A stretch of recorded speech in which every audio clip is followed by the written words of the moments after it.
சரி, எண்ணாகமம் 13:15 சேர்ந்து படிப்போம். பாலைவன பயணத்தில் இது மிகப்பெரிய திருப்புமுனை. இஸ்ரவேல் மக்கள் வாக்குத்தத்த நிலத்துக்கு நெருங்கிவிட்டார்கள். அவர்கள் பயணம் செய்தார்கள், மன்னாவை பெற்றார்கள், மேகத்தூணின் வழிநடத்தலைக் கொண்டார்கள். இப்போது தேவன் வாக்குறுதி அளித்த எல்லையில் நிற்கிறார்கள். அப்போது என்ன நடந்தது? தேவன் கனானுக்கு உளவாளர்களை அனுப்ப அனுமதிக்கிறார். அவர்கள் ஒரே சான்றுகளை பார்த்தும் இரண்டு முற்றிலும் வேறுபட்ட முடிவுகளை கொண்டு வருகிறார்கள். ஒன்று, தேவன் இதை செய்ய முடியும் யூட். மற்றொன்று, நாம் முடியாது யூட். வித்தியாசம் நிலத்தில் இல்லை, இதயத்தில் உள்ளது. எண்ணாகமம் 14 பயம் பரவும்போது என்ன ஆகிறது என்று காட்டுகிறது. முறுமுறுப்பு கிளர்ச்சியாகிறது. ஒரு தலைமுறை முழுவதும் வாக்குத்தத்த நிலத்தை இழக்கிறது. அது கனமாக உள்ளது, ஆனால் உண்மை. பின்னர் எண்ணாகமம் 15-இல் தேவன் மிக மென்மையாக நடக்கிறார். அவர் எதிர்காலத்தை நோக்கி சட்டங்களையும் நினைவூட்டல்களையும் கொடுக்கிறார். கடந்ததை மட்டும் அல்ல, முன்னே செல்ல கற்பிக்கிறார். தோல்விக்குப் பிறகும் தேவன் இன்னும் எதிர்காலத்தை தயாரிக்கிறார். குழந்தை நட்பு கரு. பயம் பெரிய ஆசீர்வாதங்களை பேய்கள் போல காட்டலாம். விசுவாசம் தேவனை படத்தில் சேர்த்து பார்க்க உதவுகிறது. படிக்கும்போது இந்த கேள்வியை கவனியுங்கள். நான் எந்த குரலை பின்தொடர்கிறேன்? பயமா, விசுவாசமா? நாம் தவறு செய்தால் தேவனுடைய இரக்கத்தையும் கவனியுங்கள். அவர் நினைவூட்டுகிறார், மேலும் தொடர்ந்து செல்ல கற்றுக் கொடுக்கிறார். எண்ணாகமம் 13 உளவாளர்களுடன் தொடங்குகிறது. கர்த்தர் மோசேயிடம் கனான் தேசத்தை உளவு பார்க்க ஆட்களை அனுப்பு என்று சொல்லுகிறார். எண் 13:1-2. ஒவ்வொரு கோத்திரத்திலிருந்தும் ஒருவர் தேர்வு செய்யப்படுகிறார்கள். தலைவர்கள், மதிக்கப்பட்டவர்கள். எண் 13:3. இதனால் ஒரு பாடம், தேவனுடைய ஜனங்களில் திறமை குறைவில்லை. இவர்கள் பலகீனர்கள் அல்ல, இவர்கள் தலைமை உள்ளவர்கள். கதை பார்வையில் நினைத்துப் பாருங்கள். நீங்கள் கூடாரங்களில் வாழ்கிறீர்கள், மன்னா சாப்பிடுகிறீர்கள், தூசியில் நடக்கிறீர்கள். இப்போது தேவன் வாக்குறுதி அளித்த இடத்தை பார்க்கப் போகிறீர்கள். ஆனால் இதய பாடம் இதுதான், நீங்கள் எதைத் தேடுகிறீர்கள் என்பதே உங்கள் உணர்வை உருவாக்குகிறது. தேவன் உதவ முடியாது என்ற காரணங்களைத் தேடினால் அவை கிடைக்கும். தேவனுடைய நன்மைக்கான சான்றுகளைத் தேடினால் அதும் கிடைக்கும். கொள்கை: விசுவாசம் என்பது பிரச்சினைகள் இல்லை என்று நடிப்பது அல்ல. விசுவாசம் என்பது தேவன் பிரச்சினைகளை விட பெரியவர் என்று நம்புவது. பணி எல்லோருக்கும் ஒன்றே, ஆனால் இதயம் விளக்கத்தை மாற்றுகிறது. இன்றைய பயன்பாடு: 2 பேர் ஒரே சூழ்நிலையை எதிர்கொள்ளலாம். வேலை இழப்பு, நோய், இடமாற்றம், கடினமான அழைப்பு, குடும்ப பிரச்சினை. ஒருவர் தேவன் உதவுவார் என்பார், மற்றவர் இது முடிந்துவிட்டது என்பார். உண்மைகள் ஒரே மாதிரி, விசுவாசம் வேறுபடும். குழந்தை உதாரணம்: இருட்டான அறைக்கு போனால் ஒரு குழந்தை மோன்ஸ்டர் இருக்கலாம் என்பான். மற்றவன் ஒளியே போடலாம் என்பான். அறை மாறவில்லை, உங்கள் பதில்தான் மாறுகிறது. சிறிய விபரம்: இங்கே யோசுவா குறிப்பிடப்படுகிறார். என் பிற்பகல் 1:16. பின்னர் அவர் விசுவாசத் தலைவராக மாறுவார். தேவன் சோதனையின் நடுவில் எதிர்கால தலைவர்களை தயாரிக்கிறார். ஆகவே கேளுங்கள், நான் பெரிய விஷயங்களை எதிர்கொள்ளும்போது, நான் உளவு பார்க்கிறேன் என்றால் என்னைத் தேடுகிறேன். பய சான்றுகளா, விசுவாச சான்றுகளா? வாக்குத்தத்த நிலம் சோதனை நிலத்தை மட்டும் காட்டாது, இதயத்தையும் காட்டும். எண்ணாகமம் 13 உளவாளர்களுடன் தொடங்குகிறது. கர்த்தர் மோசேயிடம் கனான் தேசத்தை உளவு பார்க்க ஆட்களை அனுப்பு என்று சொல்லுகிறார். எண் 13:1-2. ஒவ்வொரு கோத்திரத்திலிருந்தும் ஒருவர் தேர்வு செய்யப்படுகிறார்கள். தலைவர்கள், மதிக்கப்பட்டவர்கள். எண் 13:3. இதனால் ஒரு பாடம், தேவனுடைய ஜனங்களில் திறமை குறைவில்லை. இவர்கள் பலகீனர்கள் அல்ல, இவர்கள் தலைமை உள்ளவர்கள். கதை பார்வையில் நினைத்துப் பாருங்கள். நீங்கள் கூடாரங்களில் வாழ்கிறீர்கள், மன்னா சாப்பிடுகிறீர்கள், தூசியில் நடக்கிறீர்கள். இப்போது தேவன் வாக்குறுதி அளித்த இடத்தை பார்க்கப் போகிறீர்கள். ஆனால் இதய பாடம் இதுதான், நீங்கள் எதைத் தேடுகிறீர்கள் என்பதே உங்கள் உணர்வை உருவாக்குகிறது. தேவன் உதவ முடியாது என்ற காரணங்களைத் தேடினால் அவை கிடைக்கும். தேவனுடைய நன்மைக்கான சான்றுகளைத் தேடினால் அதும் கிடைக்கும். கொள்கை: விசுவாசம் என்பது பிரச்சினைகள் இல்லை என்று நடிப்பது அல்ல, விசுவாசம் என்பது தேவன் பிரச்சினைகளை விட பெரியவர் என்று நம்புவது. பணி எல்லோருக்கும் ஒன்றே, ஆனால் இதயம் விளக்கத்தை மாற்றுகிறது. இன்றைய பயன்பாடு: 2 பேர் ஒரே சூழ்நிலையை எதிர்கொள்ளலாம். வேலை இழப்பு, நோய், இடமாற்றம், கடினமான அழைப்பு, குடும்ப பிரச்சினை. ஒருவர் தேவன் உதவுவார் என்பார், மற்றவர் இது முடிந்துவிட்டது என்பார். உண்மைகள் ஒரே மாதிரி, விசுவாசம் வேறுபடும். குழந்தை உதாரணம்: இருட்டான அறைக்கு போனால் ஒரு குழந்தை மோன்ஸ்டர் இருக்கலாம் என்பான். மற்றவன் ஒளியே போடலாம் என்பான். அறை மாறவில்லை, உங்கள் பதில்தான் மாறுகிறது. சிறிய விபரம்: இங்கே யோசுவா குறிப்பிடப்படுகிறார். என் பிற்பகல் 1:16. பின்னர் அவர் விசுவாசத் தலைவராக மாறுவார். தேவன் சோதனையின் நடுவில் எதிர்கால தலைவர்களை தயாரிக்கிறார். ஆகவே கேளுங்கள், நான் பெரிய விஷயங்களை எதிர்கொள்ளும்போது நான் உளவு பார்க்கிறேன் என்றால் என்னை தேடுகிறேன். பய சான்றுகளா, விசுவாச சான்றுகளா? வாக்குத்தத்த நிலம் சோதனை நிலத்தை மட்டும் காட்டாது, இதயத்தையும் காட்டும். இப்போது உளவாளர்கள் அறிக்கை தருகிறார்கள். முதலில் அவர்கள் நிலம் நல்லது என்று ஒப்புக்கொள்கிறார்கள். பாலும் தேனும் ஓடும் தேசம், பழத்தையும் காட்டுகிறார்கள். என் பிற்பகல் 1:27. ஆனால் பின்னர் 10 பேர் பயத்துக்கு மாறுகிறார்கள். நாம் முடியாது. மக்கள் வலிமை, நகரங்கள் உறுதியானவை. நாம் தட்டான் பூச்சி போல. எண் 13, 31, 33. அப்போது 2 குரல்கள் வெளிப்படுகின்றன, காலேப், பின்னர் யோசுவா. காலேப் மக்களை அமைதிப்படுத்தி, நாம் உடனே செல்வோம், நாம் நிச்சயம் வெல்லலாம் என்று சொல்கிறார். என் பிற்பகல் 1:30. முக்கியம்: பயம் என்பது தகவல் மட்டும் அல்ல, அது பரவக்கூடிய மனநிலை. அது ஆபத்தை பெரிதாக்கி தேவனைச் சிறிதாக்கும்.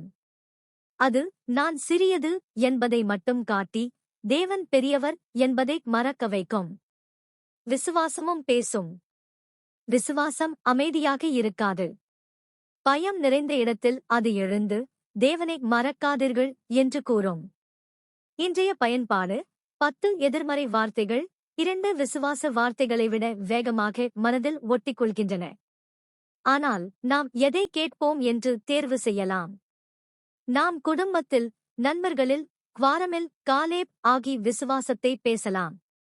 குழந்தை உதாரணம்: 10 பேர் முடியாது என்பார்கள், 2 பேர் முடியும் என்பார்கள். நீ யாரை பின்தொடர்வாய்?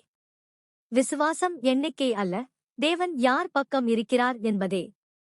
பார்வையாளர் சவால்: நீ பேசும் வார்த்தைகள் பயத்தை பரப்புகிறதா, விசுவாசத்தை பரப்புகிறதா? உங்கள் வார்த்தைகள் மற்றவர்களின் எதிர்கால பார்வையை மாற்றும். எண்ணாகமம் 14 மிகவும் வேதனையானது. மக்கள் பயம் அறிக்கையை கேட்டு இரவு முழுவதும் அழுகிறார்கள். எண்ணாகமம் 14:1. பின்னர் மோசே மற்றும் ஆரோன் மீது புலம்பி அதிர்ச்சியான வார்த்தை சொல்கிறார்கள். ஒரு தலைவரை நியமித்து எகிப்துக்கு திரும்புவோம். எண்ணாகமம் 14:4. கதைபோல் பயம் அவர்களின் நினைவை குலைத்துவிட்டது. எகிப்து அடிமைத்தனம். ஆனால் பயம் அடிமைத்தனத்தையே பாதுகாப்பு என்று காட்டும், ஏனெனில் அது பரிச்சயம். பயம் இப்படிதான் செய்கிறது. கடந்த காலத்தை உண்மையதை விட நல்லதாக காட்டும், எதிர்காலத்தை உண்மையதை விட மோசமாக காட்டும். யோசுவாவும் காலேபும் மக்களிடம் வேண்டுகிறார்கள். நாடு மிக நல்லது, ஆண்டவர் நம்மை விரும்பினால் அவர் நம்மை அங்கே கொண்டு செல்வார் என்று சொல்கிறார்கள். எண்ணாகமம் 14:7-9. கிளர்ச்சி செய்யாதீர்கள், மக்களை பயப்படாதீர்கள் என்று எச்சரிக்கிறார்கள். ஆனால் மக்கள் அதீத பதற்றத்தில் அவர்களை கல்லெறிய பேசுகிறார்கள். எண்ணாகமம் பிற்பகல் 2:10. உதவி செய்ய முயலும் மக்கள் மீதே திரும்பும் அளவுக்கு பயம் செல்லலாம். தத்துவம்: பயம் தேவனை நம்ப மறுக்கும்போது அது கிளர்ச்சியாக மாறுகிறது. அது ஒரு உணர்ச்சி மட்டும் அல்ல, ஒரு முடிவாக மாறலாம். நான் பின்பற்ற மாட்டேன். இன்றைய பயன்பாடு: ஆன்மீகமாக நாமும் சில நேரம் இதையே செய்கிறோம். மனந்திரும்புதலுக்கு பயம், மாற்றத்துக்கு பயம், கீழ்ப்படுதலுக்கு பயம், பின்னர் நான் திரும்பிப் போகிறேன் என்று சொல்கிறோம். பழைய பழக்கங்களுக்கு, பழைய பாவங்களுக்கு, பழைய கசப்புக்கு. நல்லதென்று அல்ல, பரிச்சயம் என்பதால். குழந்தை நட்பு. புதிய வகுப்புக்கு செல்ல பயந்தால், நான் மீண்டும் குழந்தை வகுப்புக்குப் போக வேண்டும் என்று சொல்லலாம். அது நல்லதாக இருந்ததால் அல்ல, எளிதாகத் தோன்றியதால். இந்த பகுதி ஒரு எளிய ஜெபத்தை அழைக்கிறது. ஆண்டவரே, என் பயத்திற்காக என் எதிர்காலத்தை விற்காமல் இருக்க உதவி செய்யு. தேவனுடைய வாக்குறுதிகள் உண்மை, பெரியவர்கள் உண்மை போலத் தெரிந்தாலும். இப்போது ஆண்டவர் பேசுகிறார். அவர் மோசேக்கு, எவ்வளவு காலம் இந்த மக்கள் என்னை தூண்டுவார்கள் என்று கேட்கிறார். எண்ணாகமம் பிற்பகல் 2:11. மோசே மிகவும் வலிமையான ஒன்றை செய்கிறார். அவர் மக்களுக்காக பரிந்துரை செய்கிறார். அவர்கள் அதற்கு தகுதியானதால் அல்ல, தேவனுடைய நாமமும் உடன்படிக்கையும் முக்கியம் என்பதால். எண்ணாகமம் 14:13-19. மோசே ஆண்டவருடைய குணத்தை மேற்கோள் காட்டுகிறார். ஆண்டவர் நீடிய சாந்தமும் மகா இரக்கமும் உடையவர். எண்ணாகமம் பிற்பகல் 2:18. அது பெரியது. மோசே, நீ இரக்கமுள்ளவர், நீ யார் என்பது போலச் செய் என்று சொல்வது போல. ஆண்டவர் மன்னிக்கிறார். எண்ணாகமம் பிற்பகல் 2:20. ஆனால் கடினமான உண்மை வருகிறது. மன்னிப்பு எல்லா விளைவுகளையும் நீக்காது. மக்கள் நம்ப மறுத்ததால் அந்த நிலத்தில் நுழைய மாட்டார்கள். எண்ணாகமம் 14:22-23. காலேப் முழுமையாக ஆண்டவரைப் பின்பற்றியதால் அவனுக்கு வேறு முடிவு வாக்குறுதி அளிக்கப்படுகிறது. எண்ணாகமம் பிற்பகல் 2:24. தத்துவம். தேவன் இரக்கமுள்ளவரும் நீதியுள்ளவருமாக இருக்கிறார். இரக்கம் இதயத்தை சுத்தமாக்கும், ஆனால் விளைவுகள் உண்மையை கற்றுக் கொடுக்கும். தேவன் முழுமையாக மன்னிக்கலாம், அதே நேரத்தில் நம்பிக்கையை மீண்டும் கட்ட வேண்டும், சேதத்தை சரி செய்ய வேண்டும், அல்லது முடிவுகளுடன் வாழ வேண்டும். இன்றைய பயன்பாடு. இது வாழ்க்கையின் மிக முக்கியமான பாடங்களில் ஒன்று. மனந்திரும்புதல் உண்மை, மன்னிப்பு உண்மை, ஆனால் தேர்வுகள் பாதையை வடிவமைக்கும். தேவன் என்னை மன்னிக்கலாம், இருந்தும் உறவுகளைச் சரிசெய்ய, நிலைத்தன்மையை மீட்க, பழக்கங்களை மாற்ற நேரம் தேவைப்படலாம். அது தேவன் கடுமையானவர் என்பதல்ல, அவர் உண்மையை கற்றுக் கொடுப்பவர். குழந்தை நட்பு. விளையாடும்போது ஜன்னல் உடைந்தது என்று நினையுங்கள். பெற்றோர் உங்களை மன்னித்து, அணைத்து, அன்பு காட்டலாம். ஆனால் ஜன்னல் இன்னும் சரி செய்யப்பட வேண்டும். நீங்கள் கவனமாக இருக்க கற்றுக்கொள்கிறீர்கள். மன்னிப்பு உறவை குணமாக்கும், பொறுப்பு நடத்தை மாற்ற உதவும். அதனால் நீங்கள் தவறிவிட்டால். எண்ணாகமம் 14 நம்பிக்கை தருகிறது. மோசே பரிந்துரைக்கிறார், தேவன் இரக்கம் காட்டுகிறார். மேலும் ஞானமும் தருகிறது. ஆரம்பத்திலேயே தேவனை நம்புங்கள். பயம் கிளர்ச்சியாக மாறும் வரை காத்திருக்காதீர்கள். இன்னும் முடியும் போது விசுவாச அறிக்கையை தேர்ந்தெடுக்குங்கள்.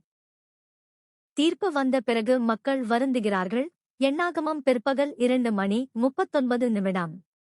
பின்னர், நாங்கள் மேலே போகிறோம் என்று சொல்கிறார்கள். எண்ணாகமம் பிற்பகல் 2:40. அது மனந்திரும்புதல் போலத் தெரிகிறது. ஆனால் கவனியுங்கள். மோசே, ஆண்டவர் அவர்களுடன் இல்லை, போக வேண்டாம் என்று எச்சரிக்கிறார். எண்ணாகமம் 14:41-43. அவர்கள் இருந்தும் போகிறார்கள், அவர்கள் தோற்கடிக்கப்படுகிறார்கள். எண்ணாகமம் 14:44-45. தத்துவம். மனந்திரும்புதல் மற்றும் பதற்றம் வேறுபடும். மனந்திரும்புதல் தேவனை நோக்கித் திரும்புவது. பதற்றம் உண்மையாக அடங்காமல் விளைவுகளைத் தவிர்க்க முயல்வது. இந்த தருணம் கற்றுக் கொடுப்பது, கீழ்ப்படுதலில் நேரமும் தாழ்மையும் அடங்கும். இன்றைய பயன்பாடு. சில நேரம் நாமும் தாமதமான கீழ்ப்படிதல் செய்கிறோம். ஒரு கட்டளையை புறக்கணிக்கிறோம், விளைவுகள் வந்ததும் ஆசீர்வாதத்தை கட்டாயப்படுத்த நினைக்கிறோம். ஆனால் விசுவாசம் கட்டாயப்படுத்துவது அல்ல, விசுவாசம் பின்பற்றுவது. தேவன் சொன்னால் நகர்வது, தேவன் சொன்னால் காத்திருப்பது. குழந்தை நட்பு. பெற்றோர் கோட் அணியச் சொன்னதை கேட்காமல் வெளியே போய் குளிர்ந்துவிட்டால், பின்னர் மீண்டும் கேட்காமல் வெளியே ஓடி, நான் செய்து காட்டுகிறேன் என்று நினைப்பது போல. அது கீழ்ப்படிதல் அல்ல, அது பிடிவாதம். இது கடினமான பாடம். ஆனால் அது நம்மை காப்பாற்றும். தேவன் இல்லாமல் ஓடாதீர்கள். ஏதாவது நிரூபிக்க அவசரப்படாதீர்கள். பாதுகாப்பான இடம் ஆண்டவருடன் நடப்பதே, அவருக்கு முன்னால் ஓடுவது அல்ல. நீங்கள் ஒரு வாய்ப்பை தவறவிட்டேன் என்று உணர்ந்தால், பதில் அகந்தையுடன் முன்னே பாய்வது அல்ல, தாழ்மையுடன் மீண்டும் கேளுங்கள். தேவன் தரும் அடுத்த வழிகாட்டுதலை பின்பற்றுங்கள். இப்போது மிக நம்பிக்கையான ஒரு அதிசயம் வருகிறது. எண்ணாகமம் 15. நீங்கள் அந்த நாட்டுக்குள் வந்தபோது என்ற வார்த்தையுடன் பலிகளைப் பற்றிய கட்டளைகளை ஆண்டவர் அளிப்பதுடன் தொடங்குகிறது. எண்ணாகமம் 15:2. நின்று, அவர்கள் இப்போதே தோல்வியடைந்தார்களே. ஆம். ஆனால் தேவன் இன்னும் எதிர்கால வழிபாட்டை கற்றுக் கொடுக்கிறார். தத்துவம், தேவனுடைய திட்டம் தொடர்கிறது. மனித தோல்வி ஆசீர்வாதங்களை தாமதப்படுத்தலாம், ஆனால் தேவனுடைய நன்மையை ரத்து செய்யாது. அடுத்த தலைமுறைக்காக இருந்தாலும் ஆண்டவர் எதிர்காலத்தை தயாரிக்கிறார். இன்றைய பயன்பாடு, நான் எல்லாவற்றையும் கெடுத்து விட்டேன் என்று உணரும் ஒருவருக்காக இது. சில விளைவுகள் உண்மை. சில கால அட்டவணைகள் மாறலாம். ஆனால் தேவன் இன்னும் ஒரு எதிர்காலத்தை கட்ட முடியும். அவர் எப்போது என்று பேசுகிறார், இருந்தால் மட்டுமே என்று மட்டும் அல்ல. குழந்தை நட்பு, சைக்கிளில் இருந்து விழுவது போல. முழங்காலில் காயம், ஓய்வு தேவை. ஆனால் பெற்றோர், நீ தயாரான போது மீண்டும் சவாரி போகலாம் என்பார்கள். எண்ணாகமம் 15 தேவனுடைய குரல் அப்படிப்பட்டது. இந்த கட்டளைகள் ஒற்றுமையையும் கற்றுக் கொடுக்கின்றன. இஸ்ரவேலருக்கும் அவர்களுடன் சேரும் அந்நியருக்கும் ஒரே சட்டம்.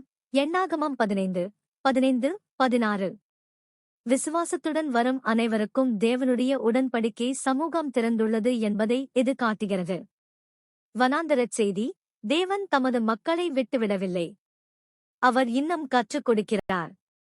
இன்னும் தயாரிக்கிறார். இன்னும் அழைக்கிறார். எண்ணாகமம் 15 பாவம் மற்றும் காணிக்கைகள் குறித்து தொடர்கிறது. தவறுதலான பாவமும் வெளிப்படையான பிடிவாத கிளர்ச்சியும் வேறுபடுத்தப்படுகிறது. எண்ணாகமம் 15:22-31. குழந்தை நட்பு வகையில் கொள்கை இதுதான். தேவன் மனந்திரும்ப ஒரு வழி செய்கிறார், அதே நேரத்தில் உறுதியான மறுப்பையும் அகந்தையையும் எச்சரிக்கிறார். தத்துவம், மனந்திரும்புதல் அவமானம் பற்றி அல்ல, திரும்பி வருவது பற்றி. ஆனால் கிளர்ச்சி என்றால், எனக்கு கவலை இல்லை, நான் பின்பற்ற மாட்டேன் என்று ஒருவர் சொல்வது. அது இதயத்தை கடினமாக்கும். இன்றைய பயன்பாடு, நம்மில் பெரும்பாலோர் கிளர்ச்சி செய்ய முயல்வதில்லை. நாம முயற்சி செய்கிறோம், தவறுகிறோம். இந்த அதிகாரம் தேவன் பலவீனத்தையும் வேண்டுமென்றே மறுப்பதையும் வேறுபடுத்தி அறிந்திருப்பதை கற்றுக் கொடுக்கிறது. மென்மையாக இருங்கள், சீக்கிரம் மன்னிப்பு கேளுங்கள்.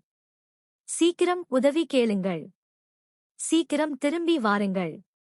குழந்தை நட்பு, தவறுதலாக பால் சிந்துவது ஒன்று, பெற்றோர் பார்க்கும்போது அறிந்தே அதை தரையில் ஊற்றுவது ஒன்று. இதயம் வேறுபடும், அதனால் பதிலும் வேறுபடும். தேவன் இஸ்ரவேலுக்கு அணுகுமுறை முக்கியம் என்பதை கற்றுக் கொடுக்கிறார். அதனால் நீங்கள் பாவம் செய்திருந்தால் ஓடிப்போகாதீர்கள், இரட்சகரிடம் ஓடுங்கள். ஆனால் நீங்கள் பிடிவாதமாக, மறுத்து, கேலி செய்து, கடினமாக மாறுகிறீர்கள் என்று உணர்ந்தால், இந்த அதிகாரம் ஒரு எச்சரிக்கை விளக்கு. இன்னும் முடியும் போது நிறுத்தி மென்மையாக்குங்கள். எண்ணாகமம் 15:2 வலிமையான நினைவூட்டல்களுடன் முடிகிறது. முதலில், தேவனுடைய கட்டளைகளை புறக்கணிப்பது எவ்வளவு கடுமையானது என்பதை காட்டும் ஒரு நிகழ்வு உள்ளது. எண்ணாகமம் 15:32-36.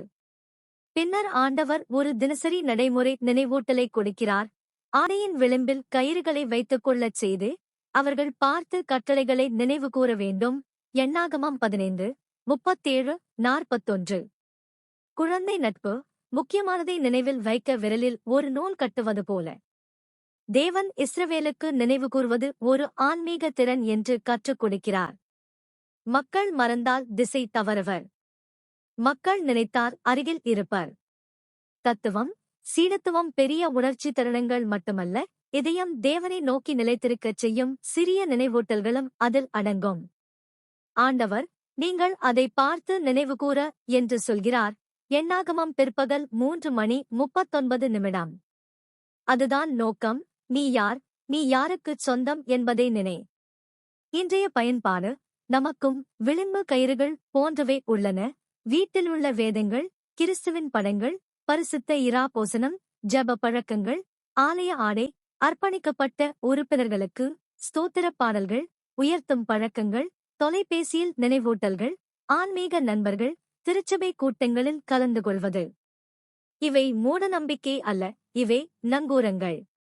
வனாந்தரம் சத்தமாகும் போது நாம் நினைவுகூர உதவுகின்றன. ஆகவே எண்ணாகமம் 13:15 ஒரு வலிமையான முறையுடன் முடிகிறது. பயம் வர்சஸ் விசுவாசம். அதி 13. கிளர்ச்சி மற்றும் விளைவுகள். அதி 14.